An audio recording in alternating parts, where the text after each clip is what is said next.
ఎందుకంటే మరి విశాఖ ఉప్పు ఆంధ్ర ఆపుకనేసి ఆ రోజు ఇందిరాగాంధీ ప్రకటించి శంకుస్థాపన చేశారు కాబట్టి మరి ఈ రోజుని అదే ప్రధానమంత్రిని గుజరాత్ పంపించేస్తాం, ఆ సంస్థను గుజరాత్ పంపించేస్తాం.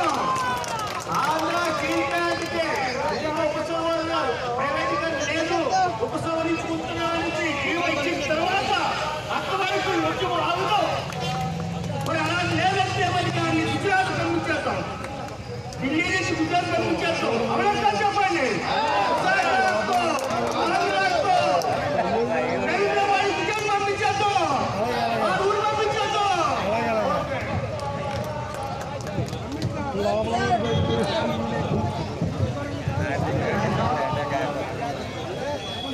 నేటి ఈ దీక్షాశిబిరానికి అధ్యక్ష వర్గం బిఎన్ రాజు గారు, అలాగే సిఐటి ఏటీసీ మిత్ర మిగతా మరి కార్మిక సంఘ నాయకులకు, మరి ఈరోజు ఆర్ఎంఎస్పి అలాగే ఆర్ఎండి సోదరులందరూ కూడా ఉదయం 7 గంటలకు వచ్చి ఈ దీక్షా శిబిరంలో మీరందరూ కూర్చున్నందుకు జిల్లా ఎన్టీసీ తరఫున ఈఎన్ఎండి ఆర్ఎండి అదే ఆర్ఎంఎస్పి మరి ఈరోజు దేశంలో కూర్చున్నందుకు జిల్లా ఎన్టీసీ తరఫున టూరిస్ట్ అండ్ డైరీ తరఫున మీ అందరూ కూడా అభినందన వాళ్ళు ధన్యవాదాలు తెలుపుతూ మరి ఈరోజు ఈ యొక్క దీక్ష అనేది 7వ చేరింది. 12వ తారీఖున మొదలు పెట్టుకున్నాం. ఆ రోజు ఫస్ట్ రోజు మరి నాయకులందరూ మేము కూర్చున్నాం. 2వ రోజు భూభవనం, 3వ రోజు బిఎఫ్, 4వ రోజు ఎస్ఎంఎస్, 5వ రోజు మరి సెంట్రల్ బ్యాంకు, అలాగే నిన్న టీడీపీ మిగతా డిపార్ట్మెంట్ కూడా నిన్న కూర్చున్నారు. అలాగే ఈరోజు ఆర్ఎంఎస్పీ ఆర్ఎండి ఏనండి ఈరోజు సక్సెస్ఫుల్ గా 7 రోజులు ఈ దీక్ష అనేది ఈరోజు జరుగుతుంది. కానీ ఈ 7 రోజుల్లో కూడా రాష్ట్ర వ్యాప్తంగా ఎంతో మంది ప్రముఖులు, రాజకీయ పార్టీ నాయకులు, ప్రజా సంఘ నాయకులు, రైతు సంఘ నాయకులు, స్టూడెంట్ సంఘ నాయకులు, ఎంతో మంది అన్ని కార్మిక సంఘ నాయకులు రాష్ట్ర వ్యాప్తంగా వచ్చి ప్రసంగించారు. మరి స్వయంగా నిన్న ముఖ్యమంత్రి గారు అక్కడ మీటింగ్ పెట్టారు. మొన్నైతే ప్రతిపక్ష నాయకులు చంద్రబాబు నాయుడు వచ్చారు, అలాగే మిగతా జనసేన పార్టీ వాళ్ళు వచ్చారు, అలాగే కాంగ్రెస్ పార్టీ వాళ్ళు వచ్చారు, నేను టీడీపీ అధ్యక్షుడు శైలజ నాగ్ గారు వచ్చారు, ఆమ్ ఆద్మీ పార్టీ వాళ్ళు వచ్చారు, బీఎస్పీ వాళ్ళు వచ్చారు. మరి ఎక్సెప్ట్ బీజేపీ అన్ని రాజకీయ పార్టీ నాయకులందరూ కూడా వచ్చి మనం సంఘీభావం తెలిపినందుకు వాళ్ళు ధన్యవాదాలు తెలుస్తూ ఈ ఉద్యమం ఇక్కడితో ఆగేది కాదు. ఎందుకంటే తెలుగు వాళ్ళ ఆత్మగౌరవం దెబ్బతినే విధంగా ఈ రోజు కేంద్ర ప్రభుత్వం నిర్ణయం తీసుకుంది. దుర్మార్గమైన నిర్ణయం. ఈరోజు మన ఈ స్టీల్ ప్లాంట్ మరి మీ అందరికీ తెలిసిన చరిత్ర అంతా కూడా 66లో ఉద్యమం మొదలైతే 70లో పార్లమెంట్ ప్రకటించారు ఇందిరాగాంధీ గారు, 71లో శంకుస్థాపన చేశారు. మరి 92కి పూర్తి చేసుకున్నాం. 92లో పివి నరసింహరావు గారు డెడికేషన్ కార్డు అంకితం చేశారు. అలాగే 2006లో మళ్ళా మరి ప్రధానమంత్రి మన్మోహన్ సింగ్ గారు విస్తరణకి శంకుస్థాపన చేశారు. తర్వాత మనం మోడరైజ్ చేసుకున్నాం, మోడర్నైజ్ చేశాం. సుమారు 3 మిలియన్ల నుంచి 7.3కి అన్ని యూనిట్లు కూడా కమిషన్ అయ్యాయి.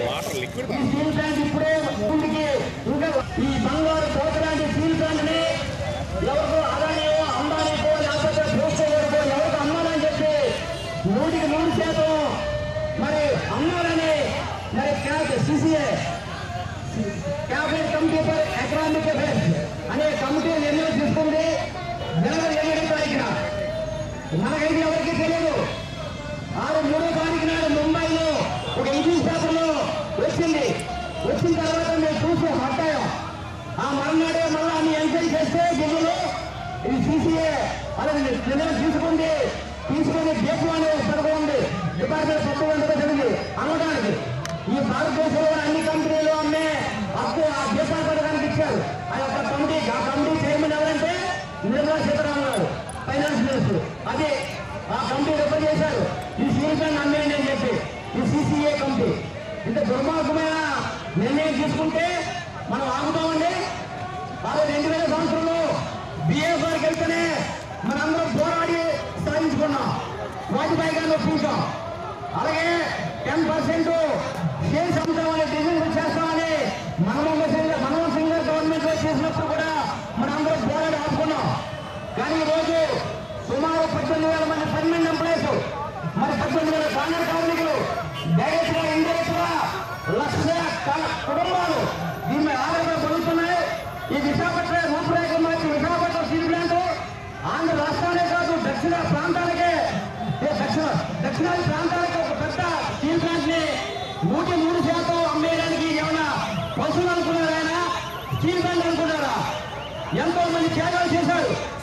16,500 మంది నిర్వాసితులు సుమారు 50 గ్రామాల ప్రజలు ఖాళీ చేసి ఇక్కడికి వచ్చారు. వడ్లపూడి, గంగవరము, అలాగే పెదగంచేర, దువ్వాడ అన్ని అంగంపూడి నిర్వహణ పనులు జీవిస్తున్నారు. 26,000 ఎకరాలు ల్యాండ్ ఇచ్చారు. ఈ రోజు 26 ల్యాండ్ మన ప్లాంట్ రెండు కలిపి 2 లక్షల కోట్లు ఉంటే బుక్ వాల్యూ అంట 1350 కోట్లు అంట.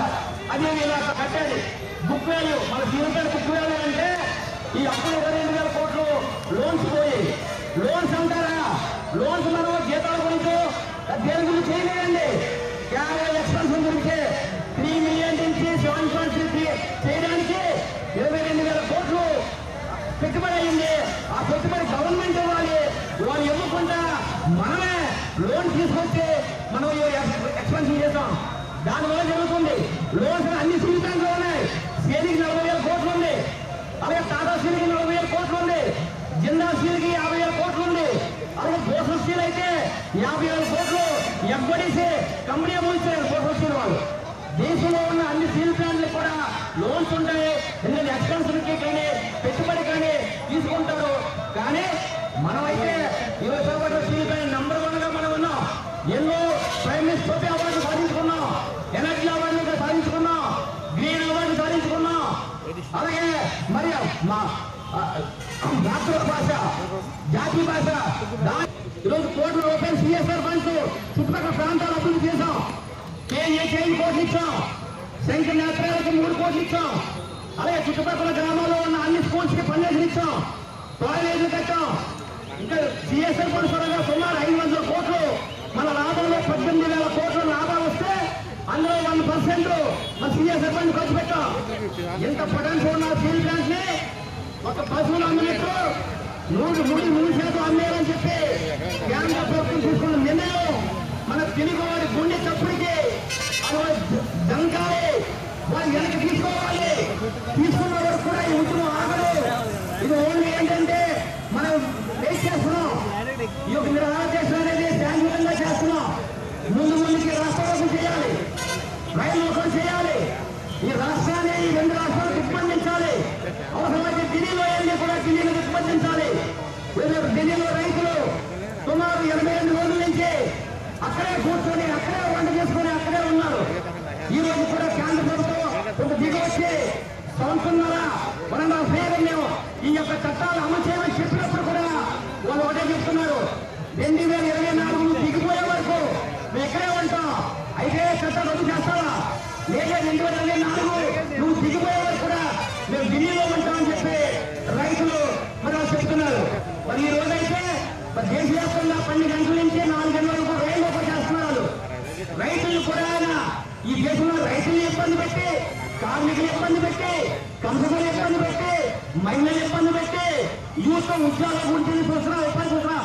యువకులకి ఇబ్బంది పెట్టి నువ్వు ఎవరికయ్యా అంటే చేస్తున్నావు అంటే అంబానీ, అదానీ అలాంటి పెద్ద పెద్ద అదే నీరజ్ మోడీ అలాగే విజయ్ మాల్ని ఎవరైతే ఈ యొక్క బ్యాంకులు కొడతారో వాళ్ళందరికీ 3 లక్షల కోట్లు బ్యాంకులు మార్చి చేసాం. ఈ 6 సంవత్సరాలు లెక్కలు ఉన్నాయి. చాలా మంది చెప్తున్నారు ఆర్థిక శాస్త్రవేత్తలు ఈ దేశం ఎక్కడ పోతుంది ఎవరు తెలియదంటున్నారు. ఏదైనా పేదవాడు ఇంకా పేదవాడు అవుతున్నాడు. డబ్బున్నాడు అవుతున్నాడు. జీడీపీ తగ్గిపోయింది. కానీ అంబానీ గారి వాస్తులు 700 రెట్లు పెరిగింది. అంటే డబ్బున్న వాడికి నువ్వు చేసేది, నువ్వు చెప్పేది ఒకటి చేసేది ఒకటి. ఈరోజు ప్రజలకు ఇస్తున్నారు అందరూ కూడా ఖచ్చితంగా. మరి నిన్నే మరి అక్కడ పంజాబ్ ఎన్నికలైతే రైతులందరూ కూడా ఎలక్షన్స్ అయితే మున్సిపల్ ఎలక్షన్ లో చూసిపెట్టిపోయింది బీజేపీ. 4వ ప్లేస్ పోయింది. దేశవ్యాప్తంగా అదే పరిస్థితి వస్తుంది. ఎట్టి విశాఖపట్నం స్టీల్ ప్లాంట్ నాన్న జరుగుతుంది. విశాఖపట్నం స్టీల్ ప్లాంట్ని అమ్మాలని చెప్పి ఏదైతే కేంద్ర నిర్ణయం తీసుకున్నావో కేబినెట్ లో ఆ నిర్ణయం ఏదైతే తీసుకున్న వరకు ఒక్క కార్మికులే కాదు, ఒక్క ఉద్యోగులే కాదు, ఈ రాష్ట్ర వ్యాప్తంగా ఉన్న తెలుగు ప్రజలందరూ కూడా భారీ ఎత్తున ఉద్యమం చేసి మరి ఏంటనేది ఒక తెలుగు కళాకేట చూపిస్తానని చెప్పి మీకు తెలియజేస్తూ మరి ఈ రోజు ఇప్పుడు 2:30కి మీటింగ్ ఉంది. మా మీటింగ్ అందరిని కూడా రమ్మని చెప్పాం. కేంద్ర కార్మిక సంఘ నాయకులు, చాలా మంది ఎమ్మెల్యేలు, ప్రజా సంఘ నాయకులు అందరూ కూడా వస్తున్నారు. అధికారులు కూడా పర్వటగారు వచ్చేది ఇక్కడే కూర్చున్నారు. సార్ మీరు ఎగ్జిక్యూటివ్ అవ్వచ్చు, కానీ మన ఒక జీవితాలు ఇవి. మీరు ఒకటి బ్యాక్ బ్యాచ్లు చేస్తున్నారు, అన్ని నిరసన తెలియజేస్తున్నారు, ఢిల్లీ వెళ్ళారు. కానీ మీరు కూడా టెంట్లో కూర్చోవాలి. మీ డ్యూటీ టైంలో కాదు, డ్యూటీ టైం ఏదైనా చేసుకోవచ్చు, మీ రైట్ ఉంది. ఇది మీ యొక్క భవిష్యత్తు, మన భవిష్యత్తు ఇది. మీరు ఉద్యోగాలు చేస్తున్నారు. సుమారు 6,000 మంది ఎగ్జిక్యూటివ్స్ ఇక్కడ జాబ్ చేస్తున్నారు. 11,200 మంది నాన్ ఎగ్జిక్యూటివ్స్ ఉంటే సుమారు 6,000 మంది ఎగ్జిక్యూటివ్స్ మన శ్రీకాంత్ ఉన్నారు. మీరు పూర్తిగా సహకరిస్తున్నారు ఈ యొక్క విశాఖ ఉక్కు పరిరక్షణ పోరాట కమిటీకి. అయినా సరే మీ యొక్క ఆఫీసర్స్ ని, ఫ్యామిలీ మెంబర్స్ కూడా మనం ముందు రోడ్డు ఎక్కాలి. ఖచ్చితంగా నిన్న ఒక సీఎం గారు చెప్పారు, ఒక వారం 10 రోజుల వరకు వెయిట్ చేస్తాం, సెషన్లో కూడా మేము తీర్మానం చేస్తాం. అయితే ఎంపీలు కూడా మేము ఢిల్లీ పంపించి అన్ని కూడా చేస్తామని అన్నారు. కానీ ఏంటంటే శాంతియుతంగా మనం ప్లాన్ ని కాపాడుకోవాలి. ఎక్కడ వైలెన్స్ జరగకుండా, అదే లా అండ్ ఆర్డర్కి ఎటువంటి ఇబ్బంది కలగకుండా మనం చేస్తున్నాం. కానీ వాళ్ళు కానీ దిగి రాకపోతే కేంద్ర ప్రభుత్వం ఖచ్చితంగా మనం ఏం చేస్తామనేది చెప్పడం, చేసి చూపెడతామని చెప్పి మీ అందరూ కూడా సహకారంతో ఈరోజు ఆర్ఎంహెచ్డి, ఆర్ఎండిఎంఈ డిపార్ట్మెంట్ కార్మికులందరూ కూడా మన ఉదయం వచ్చి సాయంత్రం 7 గంటల వరకు ఇక్కడ కేసులో కూర్చున్నందుకు జిల్లా అన్ని తరఫున, స్టీల్ పని అన్ని తరఫున మీ అందరికీ అభినందిస్తూ ధన్యవాదాలు తెలుస్తూ ఈ అవకాశం ఇచ్చిన అధ్యక్ష వారికి మరి నమస్కారం తెలుస్తున్నారా.